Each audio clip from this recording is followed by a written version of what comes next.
Lepo pozdravljene, spoštovane gledalke, spoštovani gledalci in dobrodošli v oddaji Vroča tema v podkastu na spletnem portalu domovina.je. Tokrat nekoliko bolj posebna oddaja, saj se bomo dotaknili 6. mednarodne konference Vzgoja za ljubezen do domovine in državo, ki jo bodo organizirali v Društvu katoliških pedagogov Slovenije 23. novembra v Cerknici, medtem ko bo konferenca hibridna, tako da si jo lahko ogledate tudi preko spleta, če ste se na njo prijavili, sicer pa bo kasneje prav tako dostopna za ogled.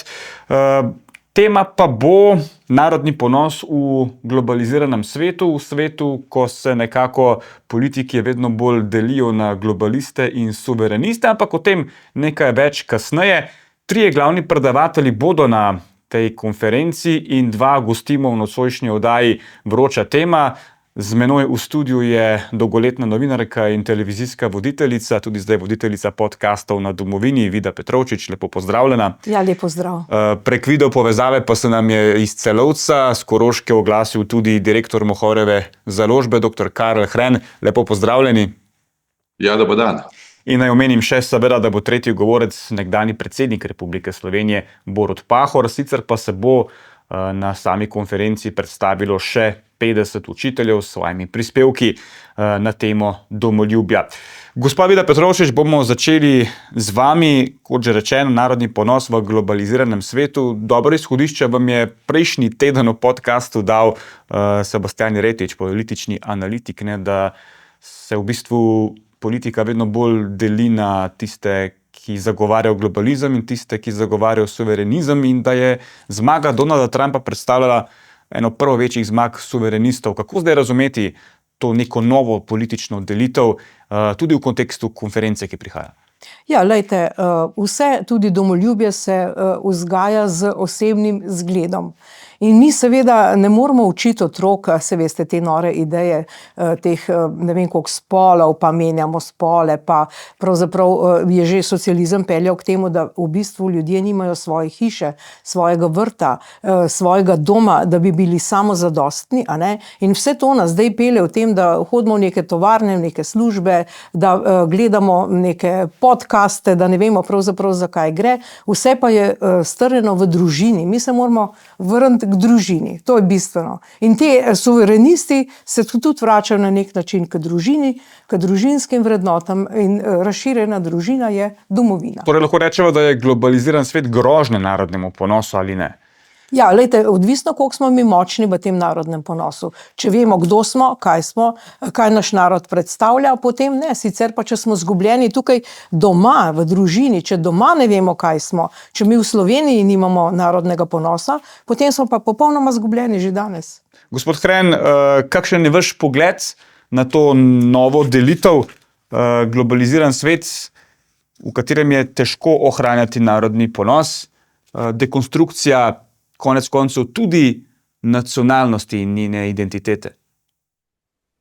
Ja, po mojem odgovor ni tako preprost, tema, to seveda to je neka večplastna zadeva. To, kar naprimer je zanimivo, in to je en trend, ki ga mi pri nas na Mohorju konkretno v delu naše založbe vidimo, da seveda imamo na eni strani to globalizacijo, ki je seveda že stara kvazi več desetletij, ki se je stopnjevala z odpadom mejnih kontrol, etc., z tudi medijsko revolucijo, ko so vsak cajt po celem svetu v hipu povezan, da je to seveda en jasen trend, da pa imamo naprimer tudi že kar nekaj časa trend iskanja lastnih korenin. Mi to vidimo naprimer, če gre za naslove raznih knjig. Ljudje zelo radi segajo po knjigah, ki opisujejo domače navade, domače običaje, domače doline, domače gore, to se pravi, ko iščejo to, kar jih naredi posebne, v čem se razlikujejo od kvazi enotnega melting pota, ki je itak na celem svetu tako rekoč prisoten. In te posebnosti, te korenine, to iščejo, na to polagajo posebno vrednost. In meni se zdi, da politični razvoj zadnjega časa, pa zadnjih let, to nekje potrjuje, da družbeni razvoj, ki pa se je že dosti prej začel. Tako da, in jaz tudi ne vidim tu vedno eno tako jasno protislovje. Bavarci so vedno imeli že ta slogan, nemški Bavarci, laptop in lederhose. To se pravi, na ena strani moderna tehnologija, odprtost v svet, konkurenčna lastna podjetja, na drugi strani pa usnjene hlače, lederhose, ki so seveda simbol bavarskega, regionalnega, lokalnega ponosa. Se pravi, po mojem je treba oboje združevati, imeti jasne korenine, vedeti, kaj si, na drugi strani biti pa kljub temu povezan z svetom in s tem, da imaš razčiščene odnose z samim seboj, si lahko tudi zelo suveren, zelo ponosen v komunikaciji z ostalimi. Ni treba te imeti strahu pred tem, da se z drugimi kulturami soočaš, z njimi stopiš v interakcijo in si tako rekoč tudi uspešen v globalnem svetu.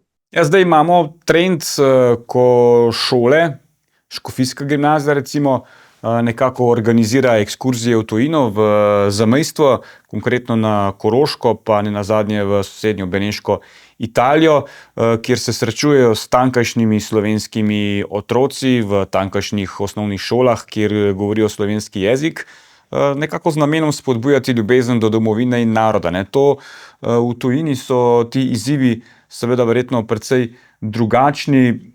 Tam je to še toliko teže, ohranjati to identiteto. Ja, seveda, lejte, zdaj tako bom rekla zelo nasplošno. Če nekdo živi v tujini, je ta identiteta bolj pomembna za njega. To je tako za rezijske Slovence, za tiste, ki živijo v Italiji, Tržaške, ne nazadnje Celovec. Tu pri nas imamo pa vse na pladnju in se nam zdi, da je pa to kar na dosegu roke in da je samo po sebi umevno, vendar ni. Mi moramo to domoljubje, če hočete, razvijati non-stop, ves čas. Ker zdaj se nam je zgodilo, recimo, da smo v teh 33 letih po osamosvojitvi, na nek način se sprašujemo, pa kaj se je zgodilo s to mlado generacijo. Recimo vidimo jih, naprimer, najbolj evidentno v stranki Levica, ki je zdaj v vladi, a ne? Oni gredo v Čebine, tam, kjer je bil kongres komunistične partije, oni ukinejo dan tega spomina na žrtve komunizma, oni praktično tudi ukinejo muzej osamosvojitve in se sprašujemo, pa kje so te otroci gor rasli, kaj smo naredili narobe, a ne? To pomeni, da mi v teh 34 letih nismo dovolj močno razvili te niti identitete, niti se osebnostno nismo za to zavzeli. Začne se pa to v šolah, ne že? V šolah, ampak bistveno je vzgoja z osebnim zgledom politikov. Lejte, mi imamo, zdaj nič nimam proti Milanu Kučanu, ampak moram vseeno citirati, da je on, recimo, jaz razumem, da je pred osamosvojitvijo, da odcepitev Slovenije ni bila njegova intimna opcija. To je rekel v več intervjujih še leta 90. Ampak poslušajte, potem je pa leta 2015, 23. decembra, na intervjuju Radia Slovenije rekel, da, takole bom citirala, očitajo mi, da sem bil proti odcepitvi Slovenije od Jugoslavije, ne? Še vedno sem, je rekel Milan Kučan. Pa kaj si vi lahko mislite o tem stavku? Kakšno sporočilo to? A je to zdaj domoljubno sporočilo? Ker do leta 2015, pa še predsednik je bil dvakrat, bi pa mogoče že lahko zadržal to svojo intimno opcijo in to ni treba stresati v prostor med mlade, ker potem ljudje doma gledajo, berejo, mladi berejo in si mislijo, lej, sej to je pa res brez veze, sej on je pa tudi proti, ne? Da ne govorimo o vseh drugih simbolih, ki vsak dan kažejo, da mi pravzaprav te Slovenije ne maramo, da bi radi nekaj drugega še vedno. Ne vem, kaj točno kažejo. Gospod Hren, na drugi strani Karavanke imate verjetno drugačne težave od dnevne politične razprtije v Sloveniji, se toliko ne vpletate, ampak kako, kakšen je vaš pristop že z najmlajšimi? Se začne ohranjanje oziroma vzpodbujanje narodnega ponosa, domovinskega ljubezni do domovine, te Slovenije, kako, na kakšen način in tudi s tem srečevanjem s otroci iz Slovenije, koliko je to pomembno? Ja, za nas je seveda tako, da s tem doraščamo.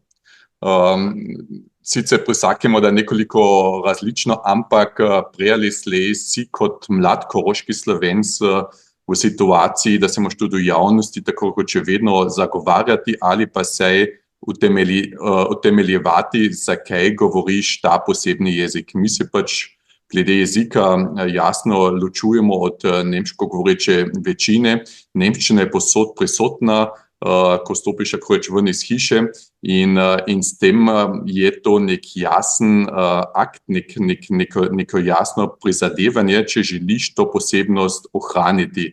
In to je čisto kot pa kvazi v fiziki, laže vedno to narediti, kar večina naredi. Če ti želiš pri tvoji manjšinski identiteti ostati, potem ti mora ta specifična identiteta, ta posebnost tvoja nekaj nekaj pomeniti. In to po mojem velja za vse Slovence, ker če bi vsem Slovencem bilo pomembno, bi že zdavnaj se stalili z ostalimi jugoslovanskimi narodi za časa Jugoslavije, za koroške Slovence, ki pa živimo vse skozi v Avstriji, ki je od 1918 naprej seveda izrazito tudi nemško dominirana država, pa je to pravzaprav predpogoj, da sploh lahko slovenski jezik obdržiš, da ti to nekaj posebnega pomeni. In to je bilo seveda včasih zelo težavno. Če pomislimo na prejšnje generacije, da so prišli v koncentracijska taborišča za časa vojne ali pa tudi še kasneje. In tudi sam sem še doživljal situacije še konc 80-ih let pred osamosvojitvijo Slovenije, ko so mene naprimer očitavali, da nisem pravi Korošec sam zaradi tega, ker pač govorim slovensko. In sem jaz potem rekel, tak Korošec itak nočem biti, tako da to je bilo že nek politični akt in še danes se dogaja, da mladi, da jih deloma pač nagovarjajo, zakaj govoriš slovensko gor in dol, in da morajo se potem zagovarjati in to pa na eni strani tudi krepi ta ponos, ker seveda, če se potem zoperstaviš, če to sam doživiš na tvoji lastni koži, potem se tudi prizadevaš za to in potem ti to tudi nekaj pomeni. In tisto jedro slovenske manjšine, ki je zdržalo ta pritisk, to jedro je pravzaprav zelo jezikovno narodno zavedno. Ti ljudje tudi pogosto krat obdržijo jezik, če se odselijo potem na Dunaj, če so v mešanih partnerstvih in tako naprej. Tako da imamo to jedro, ki je zelo stabilno, so pa seveda vsi tisti, tako rekoč asimilanti, ki so podlegli pritisku, temu nemško-nacionalnemu pritisku 50-ih, 60-ih, 70-ih, tudi 80-ih let in so potem opustili v družini ta slovenski jezik.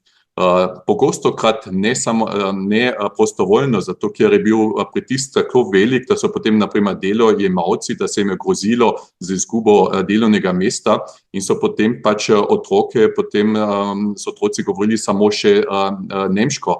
To se pravi, tisti asimilanti opuščajo ta jezik, ti so vedno starejši, tako da imamo dva protislovna trenda. Na eni strani opuščanje jezika med tistimi, ki so se pravzaprav de facto že prilagodili v prejšnjih desetletjih in nehali govoriti s otroki slovensko, na drugi strani pa neko relativno stabilno jedro manjšine, ki je pa tudi jezikovno narodno, kar precej zavedno. Gospod Hren, kaj pomeni za vas koroške Slovence konkretno zdaj zmaga svobodnjakov pri vas v Avstriji? Naja, mi imamo tudi situacijo, da celo nekateri koroški Slovenci tudi volijo svobodnjaško stranko. Tako da smo videli naprimer pri rezultatu v občini Sele, ki je 90, skoraj 100% slovensko govoreča občina, da so imeli svobodnjaki 20% glasov. To se pravi, določeni trendi grejo tudi not v manjšino in svobodnjaki imajo glede manjšine tudi nekoliko različen odnos. Mi imamo seveda to tipično koroško, nemško nacionalno usmerjeno stranko, ki je izrazito pogosto krat proti slovenska. Imamo potem pa tudi naprimer med kradiščanskimi svobodnjaki, tudi deloma na dunajski ravni nek odnos, je treba jasno razlikovati seveda med priseljenci in pa avtohtonimi skupinami. Tako da tle imamo v tej stranki sami neke različne pozicije. In v preteklosti smo imeli pač to izkušnjo, tudi z Hajderjem, da je prav zaradi izpostavljenosti te stranke, glede kako sedaj bo delala z manjšino, se stranka nekoliko tako kot zadržano delala neko protimanjšinsko politiko oziroma je zaradi zunanjih pritiskov celo tu pa tam kaj naredila za slovensko manjšino. Naprimer, na Koroškem je bil pravzaprav sprejet samo en zakon, ki je jasno pro-manjšinski in ki je sledil prizadevanjem slovenske manjšine, to je zakon o financiranju zasebnih dvojezičnih vrtcev in tega so sklenili prav v Hajderovem času 2001, ko je bila prav zaradi vključevanja Svobodnjaške stranke v avstrijsko vlado, ta vlada pod posebnim drobnogledom Evropske unije. To se pravi, v teh okoliščinah so iz taktičnih razlogov nekaj za manjšino naredili. Podobno tudi Dörfler. Seveda pa ta Svobodnjaška stranka, potem, ko je vladala na Koroškem več let v zakulisju, pozicionirala ljudi, ki so bili problematični za manjšino. To se pravi, na srednji dolgi rok, po mojem, je seveda to lahko problematično in odprto je, kaj bo to potem pomenilo sedaj v teh okoliščinah, v teh konkretnih okoliščinah tudi za slovensko manjšino. No? Vida se tikava, ker sva novinarska kolega, kot že rečeno, na konferenciji, kjer boš predavateljica, medijski sponzor je Domovina, boš imela svojo temo. Kaj lahko gledalkam in gledalcem zaupaš že zdaj, o čem boš pravzaprav govorila? Govorila bom o tem, seveda začela, ker so to vzgojitelji, profesori, učitelji, o tej pomembni vzgoji za domoljubje in za domovino. Seveda bom pa izpostavila tudi konkretne primere, ki jih mi vidimo vsak dan, gremo mimo njih in sploh ne ugotovimo, da so take poteze nedomoljubne. Recimo v Ljubljani imamo pred pošto, v centru Ljubljane imamo na tleh vgravirano, s tako intarzijo se temu reče, slovensko himno. Čemu to služi? Vsak dan gre tisoče ljudi čez to himno, zdaj je že nekaj teh kovinskih delov tega teksta padlo ven, a ne?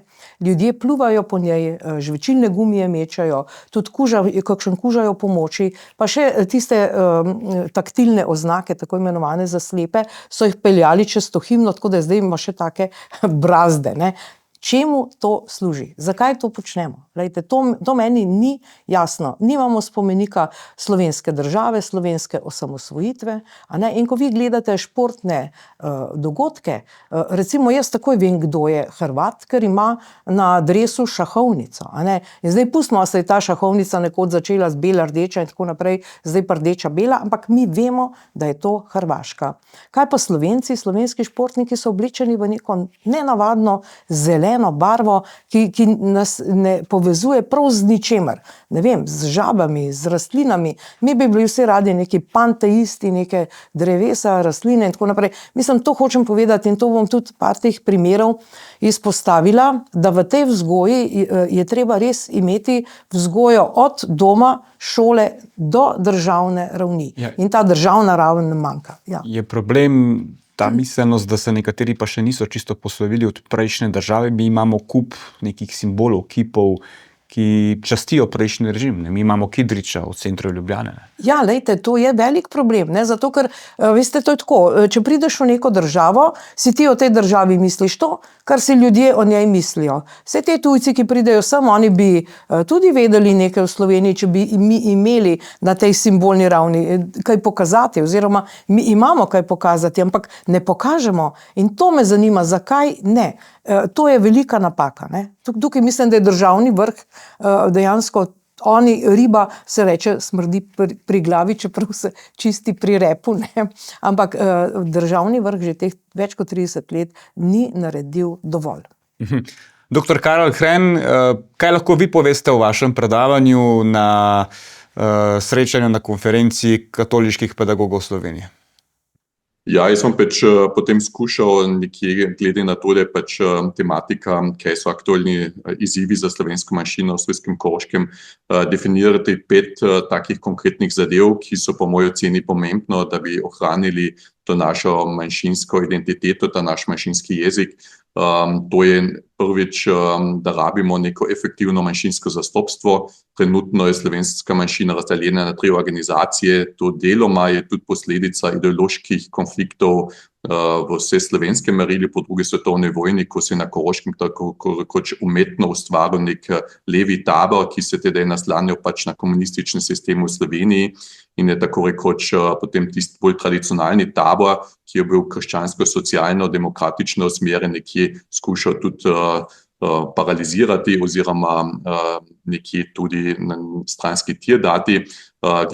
Potem je prišla še 3. organizacija zraven pred 20 leti in to seveda hromi tudi zastopstvo slovenske manjšine, če imaš toliko paralelnih struktur.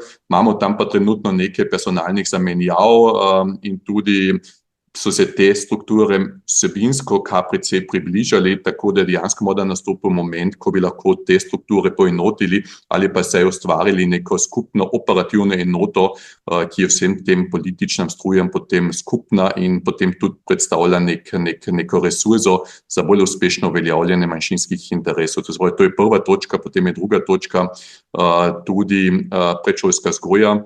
To bom glede na publiko najbolj še posebej poudaril, zato ker je trenutno sistem na Koroškem to zadevno KPC pomanjkljiv. Mi imamo KPC nekaj dvojezičnih zasebnih vrtcev, v številnih občinah na dvojezičnem ozemlju pa ni nobene dvojezične ponudbe na ravni predšolske vzgoje in to je seveda za ohranjevanje vsakega manjšinskega jezika ključno. To se pravi, jasli, vrtce, to mrežo moramo nujno izgraditi, pa tle ustvariti več dvojezičnih ponudb. In potem je seveda tudi pomembno, to je tretji faktor, spodbujati zanimanje, vedenje o slovenski manjšini v večinskem prebivalstvu. To je včasih prav šokantno, kako malo vejo, nemško govoreči, o slovenski manjšini v lastni deželi. Deloma nekatere mislijo, da smo se preselili kot pa Turki v zadnjih desetletjih in podobno. In seveda je dobro vedenje manjšini predpogoj za to, da potem tudi razumejo naša prizadevanja. In potem je še četrti faktor, to je povezanost z našimi mladimi, ki deloma grejo na Dunaj grad študirati, s tem izgubimo precej substance. Se pravi, mi moramo skušati zadržati naše ljudi na domačem teritoriju, mi smo koroški Slovenci in ne sedaj, gornje avstrijski ali pa tirolski Slovenci. In tisti, ki se ne vračajo, z njimi pa ostati čim bolj povezan. To je pa seveda tudi vprašanje potem digitalnih povezav. In potem peti faktor je potem pa Slovenija, to se pravi vključevanje slovenskih državljanov oziroma Slovencev, ki so se v zadnjih letih naselili na avstrijskem Koroškem, teh je KPC, te moramo bolj efektivno vključevati v naše manjšinske vrste in seveda tudi povezano s tem imeti čim bolj tesne povezave z Republiko Slovenijo, ki je to naše naravno etnično in jezikovno zaledje. Zelo zanimivo, verjamem, da bodo vsi z veseljem prisluhnili. Vida, kar se meni zdi zanimivo, to neko pomanjkanje domoljubja že pri mladih generacijah pri nas v Sloveniji, pa tudi na splošno v populaciji. Zdi se mi, da dlje, ko greš od slovenskih meja, bolj je to za Slovence, ki tam živijo, pomembno. Za mene se zdi pravi čudež, da na drugi strani sveta, recimo v Argentini, lahko vidimo v Buenos Airesu več slovenskih domov, slovensko hišo, slovensko cerkev, celo v Andih, recimo na 1700 metrov, ko sem sam potoval, sem našel tablo oziroma zavetišče z napisom Zavetišče Petriček. Nek Slovenec je tam postavil zavetišče, ko so slovenski andinisti tam raziskovali gore in jim nadali slovenska imena.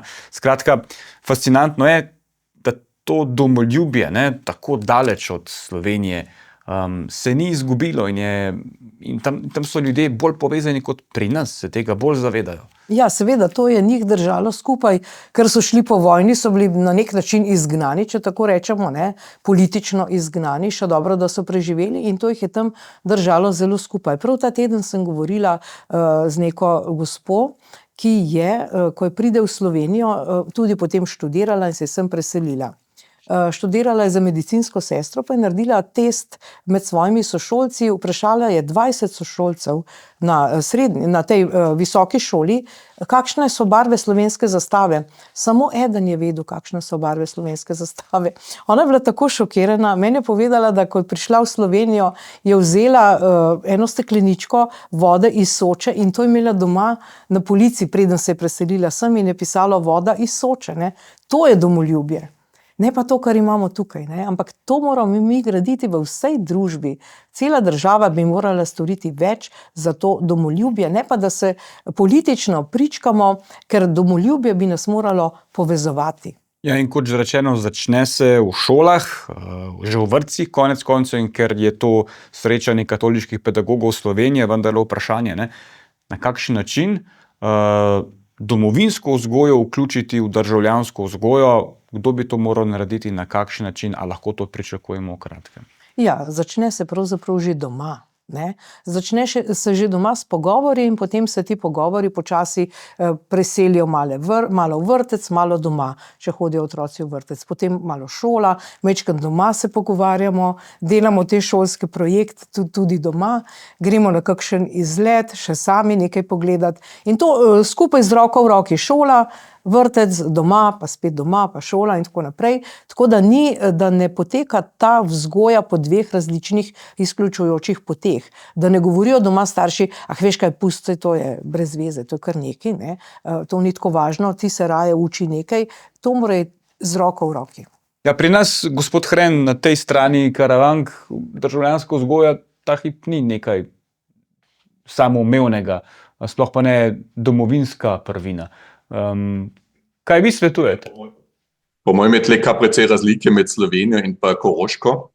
Morda tudi koroški Slovenci to še posebej čutimo, ker seveda živimo tu na avstrijskem Koroškem, ampak tudi nekoliko poznamo razmere v Republiki Sloveniji. Če bi jaz naredil eno tabelo od 1 do 10 in eno je malo domoljubja in tega zavedanja in 10 je zelo veliko, potem je pač Slovenija bolj med nizkimi številkami in Koroška pa relativno visoko kotira.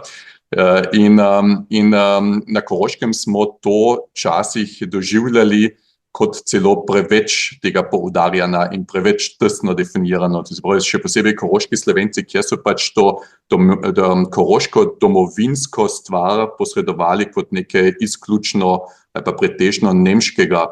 In to je za manjšino bilo včasih problematično in tudi koroški to deloma potem škodovalo, ker so se sami preveč oževali in mislili, da je tako kot Koroška kaput mundi, kar seveda tudi nikoli ni bila.